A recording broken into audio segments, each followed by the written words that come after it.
Yeah, so Suno enables you to make any song you can imagine. I think eras when we first started talking, things have evolved a bit since we released Bark. I think we've really dialed in and have been focused on music. And so yeah, it's a tool that today you input a simple text prompt and you receive something like an 80-second song, which you can continue and do all sorts of fun stuff with. Um, in the fullness of time, I think you'll be able to prompt with other modalities, not just text, but perhaps other audio, images, maybe even video potentially, and receive um, songs that are longer or shorter than 80 seconds. So little bite-sized snacks, or perhaps the grand vision being, perhaps like these infinite songs or streams of whatever you'd like to listen to.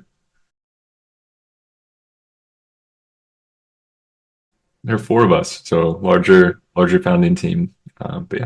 Mikey, he was born in New Jersey, but yeah, I think he has a lot of family in Israel, and I believe his wife studied or did med school in Israel, but I'm not sure about that, but he speaks.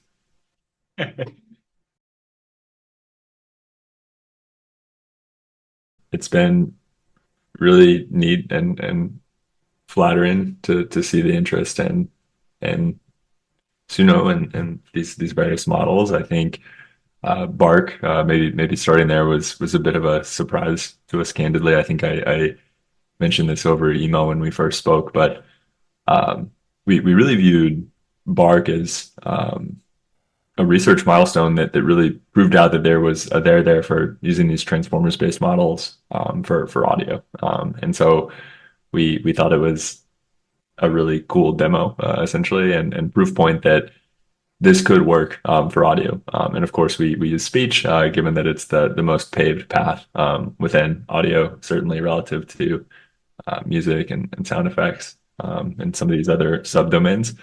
But we were just totally surprised and overwhelmed by the interest with Bark. And I think we had always been interested in flipping over that music card and seeing if this could work for music as well. I think most of the team at Suno has been musicians or music lovers if they don't play themselves long before we programmed. And so it was always something we wanted to try, but I think we were really emboldened to take that leap by seeing the community essentially bully Bark into singing. And so, best case scenario, it sounded like drunken karaoke. Worst case scenario, it sounded like total chaos when people would try to get Bark to sing, but people were loving it nonetheless. And so that's when we put out these text to music models, which we've been working on since. It's actually crazy to think that was only 6 months ago that we made this move into really focusing on music. And it's been a really fun journey since then. You have the privilege of speaking with the worst programmer at Suno. That's me. I technically I've taken the Coursera courses and the engineering classes, but I'm awful. I'm dreadful with programming. But just about everybody else is extremely technically proficient. I'm kind of the odd bird here. But yeah, it's a great team. I love working with everybody. I'm really inspired by the small group that we've pulled together. No, that's Mikey, Michael Schulman, who we were talking about earlier. I'm just one of the co-founders. I think technically COO, although we all work on a little bit of everything right now in these early days. Yeah, that's cool. I'm sure I got to talk about this with Mikey. I'm sure he's seen this. But so is Nikud when you do or do not include the vowels? Fascinating. Is it smart enough to intuit and without Nikud? Like if you do not include the vowels, I'll have to come back to you on this. I have to confess ignorance. There are I suspect this may be one of those cases of emergent behavior, whereas the models scale. They intuit things that you didn't explicitly program them to understand. But I must confess ignorance again. I'm not exactly sure, but these are one of my favorite things about working in the space is those moments of emergent behavior. And within the audio domain, just to wonk out for a minute, they're almost like the most delightful to me because they're so subtle. These like signs of intelligence. We previously came from more of like an enterprise ASR background, doing transcription for earnings calls and like financial services more generally. And we trained this amazing speech recognition model that similarly like could intuit currency symbols.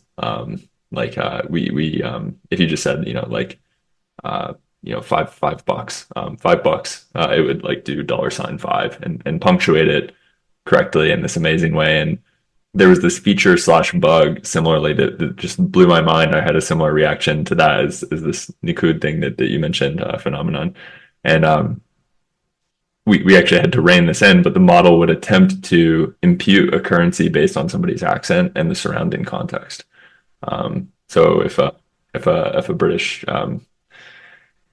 if you said like five, that's a bad example. But like, certain currencies would,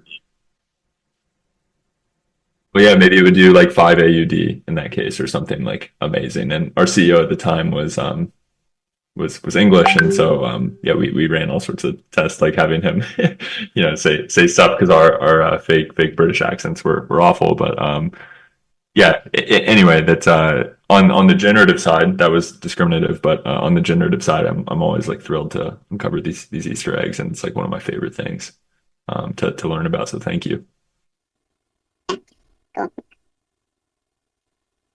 Yeah, TBD. I mean, I'm happy to share a sneak peek at the roadmap, and then we can talk about audio prompting specifically, some of the promises, some of the risks and concerns that we're thinking about. So, I guess at the highest level, we're focused on improving quality, then control, then speed, in that order. And so to date, like while in painting is an example of like a controllability feature, is something that we're researching actively. We've up until this point, and we'll continue to do so, try to push the envelope on quality and get the songs to a place where they're worth editing. Honestly, they were pretty bad for a long time. I'm a bit of a harsh critic. I think the songs still leave a lot to be desired, and so we'll continue to improve performance before focusing more on creating variations or all these editing workflows. That said, like the controllability feature that I'm most excited for is in painting. Today, I'll make a song and I love it, and there's a 5 second section in the middle that's just not quite right. And today, there's only one blunt instrument available to you, which is to regenerate the entire thing, and you lose the parts you didn't like, but you also lose the parts that you loved. And so what we want to do is enable folks to highlight a specific section within their song and then iteratively prompt and kind of nudge that in the right direction. So we just call this end painting, pulling analogs and inspiration from like Midjourney or Playground or some of the huge inroads in making feedback loops a little bit tighter from idea to waveform. 6 months ago, it took a minute or two to generate something like a 30-second clip. With the new streaming architecture, you can get the song to start playing in around 8 seconds, which is a huge difference. And so I think continuing to push things closer toward real instruments where I want to strum the guitar and it happens instantly. I think that's the North Star for these models as well, that they have the tightest possible feedback loops between your idea to the sound you're trying to conjure. As for voice prompting and prompting with other modalities, it's always struck me as funny that we limit the prompts for a music model to text.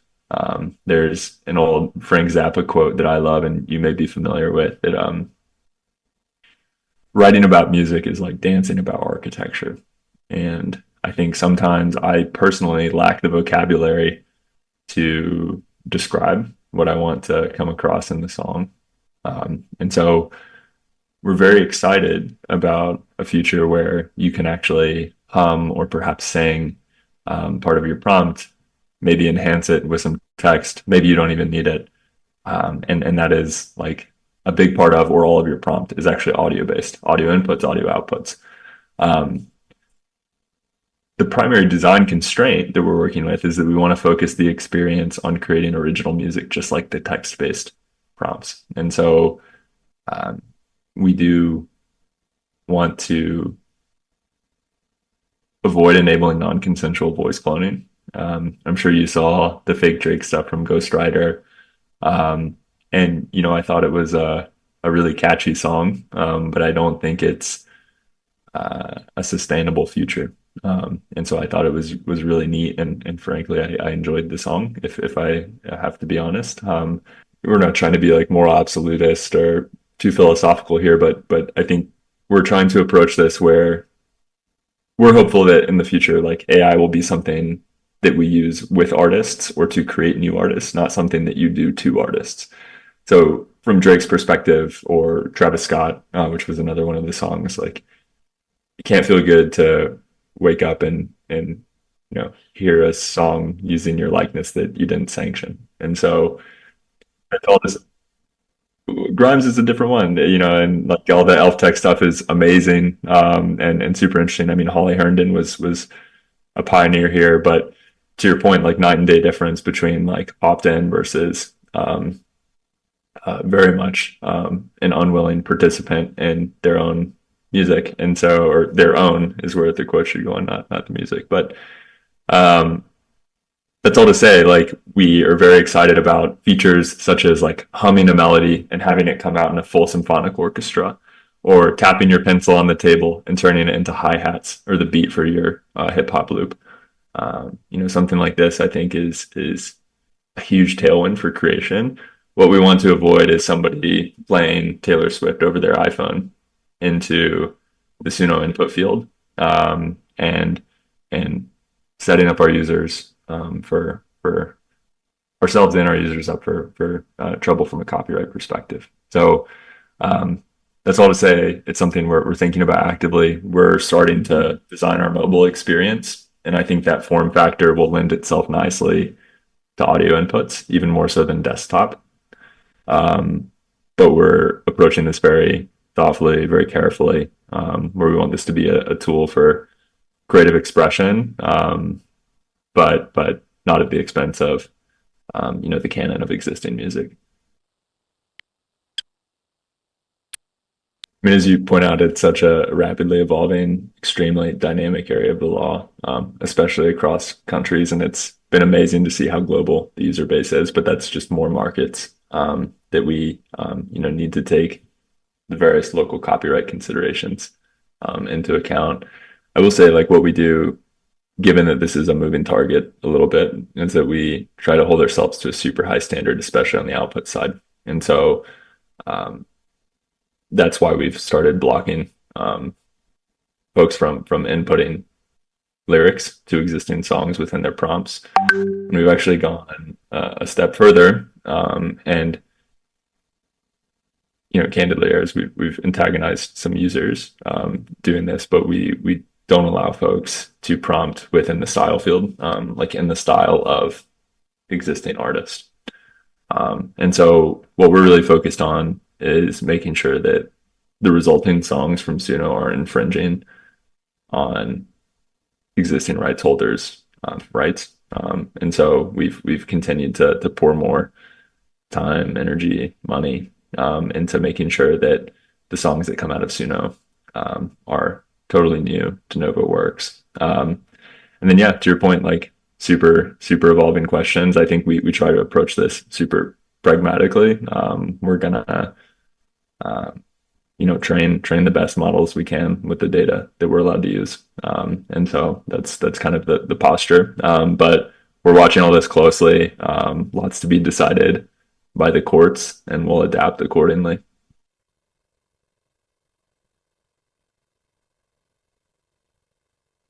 Yep, it's all homegrown, and as I'm sure you understand, these things are primarily data and of course algorithmic innovations, but the data is a huge source of edge for us, and so we don't disclose the specific training regimes for the different models. The model certainly not, and to our knowledge, not the data sets either. But yeah, I think everybody is yeah, that is it's fully homegrown here at Suno. There no there are a few others. So I mean, there have been a lot of non-lyrical or alyrical ones. So like even stable audio and some of the ones that you called out music gen.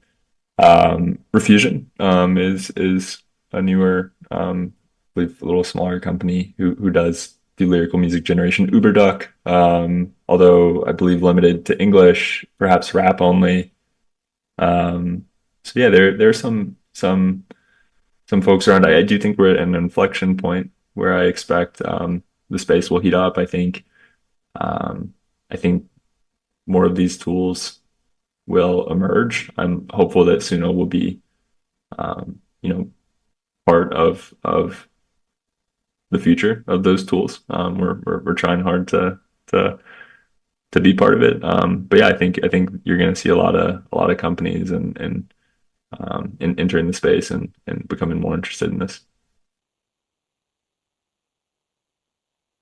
Yeah, I guess for starters, we have a lot of love and appreciation for Discord. It was very helpful and continues to be very useful for bootstrapping a community.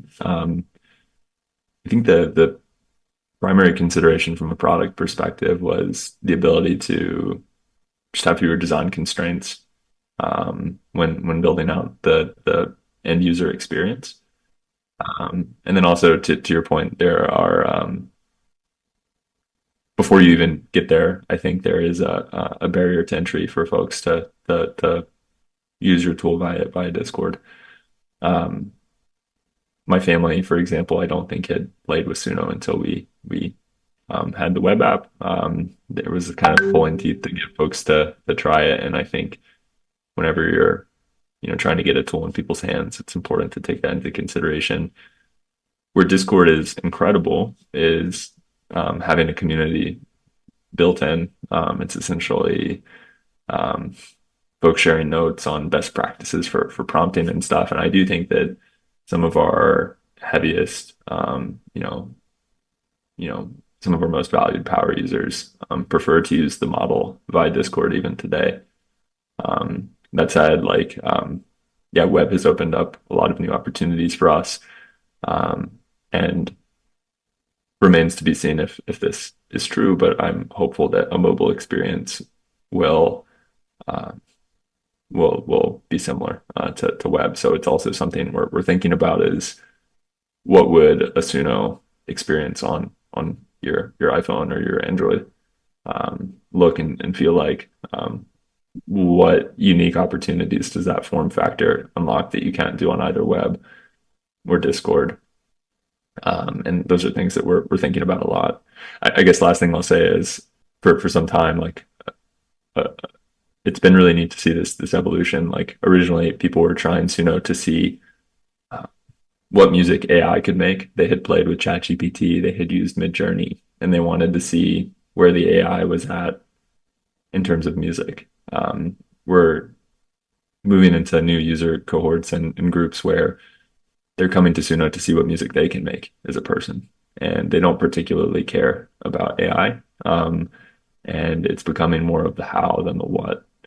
And I think that's been really exciting to see is how um, as we not move away from that sort of white hot center of people who are already interested in AI, also interested in music and live on Discord, sort of that initial user persona, into folks who are just interested in music and have a lesser interest in AI, and they're not on Discord. I think it's been like really helpful to have these other channels for folks to play with the tools um, and yeah, we get a ton of interesting feedback from those different communities. Yeah, it's been cool just to see folks who are less steeped in AI and um, how they're using the tools, get their feedback, and all that. I think that'll be a big part of our story for this year. Uh, we were really excited about the partnership and continue to be. I think there's a lot we can do together. Um, it's just fun. I will say. I think it brings a little bit of levity it's a cool additional dimension to the Copilot experience. I'll say. And for us, it's just been we have a ton of respect for um, that platform, obviously, and it's just been fun to chat with those folks about like their thoughts on the product and the experience as well. But yeah, it's been I think it's been pretty low key. It's been cool to see again the different use cases that present themselves on that platform versus our Discord or our web app and stuff. But yeah, I think that was really cool. I think that was just more of the POC. It'll be neat to see these things roll out potentially more broadly. We'll see where things go, but um, yeah, it's just a lot of fun. Honestly, I know it's not very maybe not the most intellectual thing to say, but that's kind of the primary. We've really enjoyed it.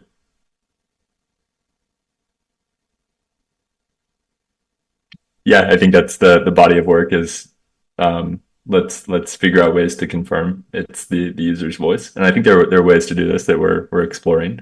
Um, but I'm personally very bullish on or excited about. I have a terrible voice, so um, the ability to kind of sing into my phone or even hum into my phone and um, get essentially like the next generation of auto tune, and you'll never reach the quality or the soul or the emotion of um, Adele or somebody like this. Or some of my favorite singers don't have conventionally beautiful voices, but they hit you in certain places. Neil Young being a special example of that for me, where Bob Dylan is another surface level, not beautiful voice, but exactly. And so I don't think like beauty, so to speak, is the only ingredient. I think soul and delivery has a huge component of it, but I think it's something we're thinking about is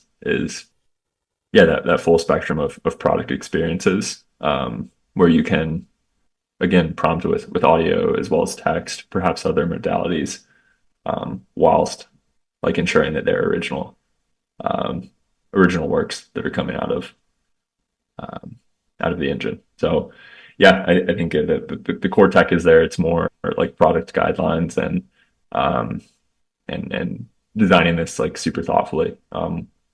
That's really important to us and more of the open question.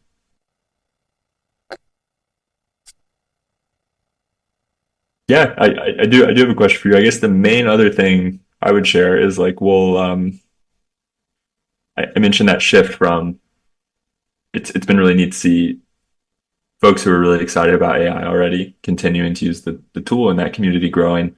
Additionally, we're starting to experience folks who are playing with AI kind of for the first time, music lovers and stuff. And so we will be we'll be doing a series of experiences, I think, this year where um, the question, why would I make a song instead of listen to all of the great music out there, is sort of implicitly answered, as is, what should I make a song about? Because a lot of times people get into the app and then you're presented with the blinking cursor problem where it's not super clear where you should even start. And so one example of this will come out in 2 weeks. A Valentine's Day experience, which will be a little simpler, a bit more guided, more of like a different user experience, to enable folks to make love songs and Valentine's Day songs for their crushes and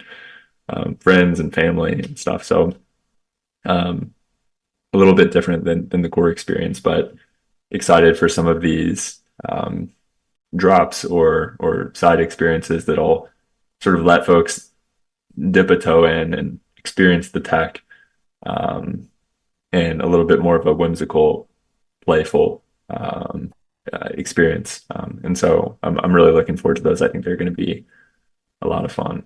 But yeah, as for questions, like you mentioned, you expressed a lot of interest in voice cloning, like having played with the tool. What else jumps to mind that would make it more exciting and powerful for you? Thank you. Yeah, I would love to hear their thoughts. I think yeah, it's you said something interesting, a lot of interesting things there, but I think we are like really laser focused on the consumer experience. It's been really cool to see a handful of quite a few now actually Grammy winning artists using the tool. But the core user that we're focused on right now is folks who are experiencing making music for the first time. And so that's folks like you. I think there's a spectrum here of total first time user to like Beyonce. And we're definitely skewing toward consumer, for better or worse. I'm personally very excited about it. But yeah, I think some of these things will be addressed in V3, which I'll leave you with this. It's coming very soon. This next version of the model, it's trained. We're testing it internally. Um, the primary improvements will be um, just better quality generally. Improvement to the sonics. I grew up in a small town in the rural South, and we were kind of out of range of the radio station in the city. And as you drive closer, it would kind of come into quality. And I feel like each successive model generation of Suno is getting closer to that proverbial city. Um, so better audio quality, one. Two is better prompt adherence. So primarily that means lyrics. Sometimes today you'll put in lyrics and the model will just be like, nah, I'm not singing that. And that is very frustrating and that bothers me deeply. Um, so that will be addressed, improved, not fixed, but a step in the right direction. Song structure tags will work better. Things like intro, outro, verse, chorus. I bucket that under prompt adherence.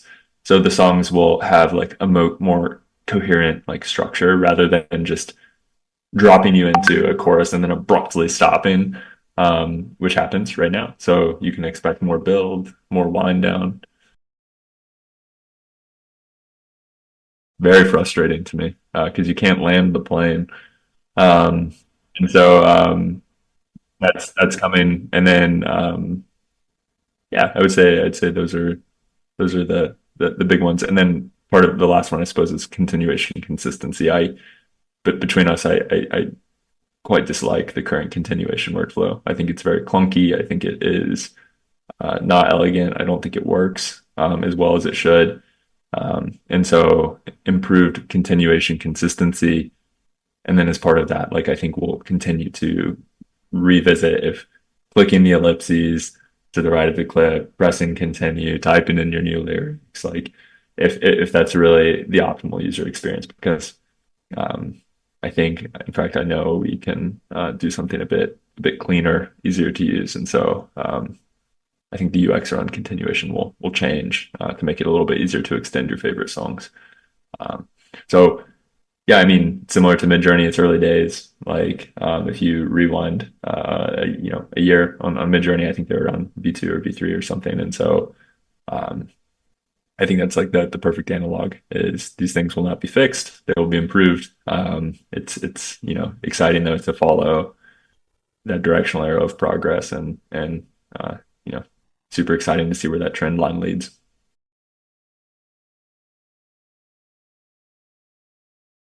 No, actually,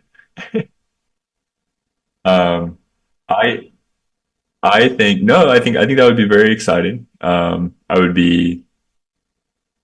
That would be very cool. I would be thrilled to see that. What would make me more excited is if there's this line in a song that the greatest producer of all time is bagging groceries or something, and it's this like idea of untapped potential. And so I think what's more exciting to me, and the reason I'm really energized by focusing on the consumer side of the barbell is if we could make folks artists who otherwise never would have been. So you hear a lot of people who got into programming because they were playing video games and they wanted to hack the experience, and they sort of realized only later that they were programming. And so similarly here, like rather than focusing on, helping amazing artists win more Grammys and stuff, I think what would be really cool to me is that initial spark where we change mind shift, where it's like, maybe I could make music for people who otherwise would have just been passive consumers for their whole life. The identity shift for the non-musician to be like, no, I could, maybe that's available to me. Like changing the menu of options for people, I think is really exciting. And, that doesn't necessarily mean they have to use Suno as their only instrument. It's more of the identity shift of like, I can listen to music. I enjoy listening to music, but I also can make music. And that's another arrow in my quiver of life. And so I think that would be what would be most exciting to me, is like doing that for as many people as possible. Cool. Well, thank you for your time. Let's do this again sometime. It was great to talk to you and hear your perspective and everything, and looking forward to staying in touch.